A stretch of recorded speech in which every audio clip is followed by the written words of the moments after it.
Now, if your Bosch dishwasher is giving you issues, I got a Bosch 800 and it won't finish the cycle, here's what I want you to try first. Now, I made another video about cleaning all the seals of the dishwasher. That does seem to help, but if it is still stopping mid-cycle, you get that annoying blinky red light down at the bottom and it's showing you that it did not finish. Here's what I want you to try.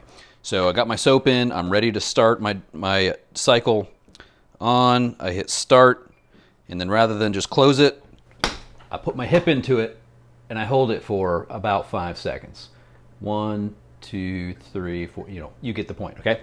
Put my hip into it. That seems to actually fix the problem. I've noticed that when my wife is starting the dishwasher, she hasn't been doing that and it's stopping mid-cycle. I have actually been doing that for quite a while now. When I started, I just put my hip into it. Seems to get the door to actually seal. A lot of the issues with the Bosch 800 not finishing, in fact, a lot of the issues that I've had with the dishwasher have to do with this door not wanting to stay tight. I made a couple other videos on that. I will link to them if you want to check those out. But if you've cleaned the seals and it's still not stopping, try that. Put your weight into it when you're starting your cycle and see if that helps. Let me know if you have other questions about the Bosch 800, if you're having other issues. Like I said, I've got a few other videos and I hope this helps.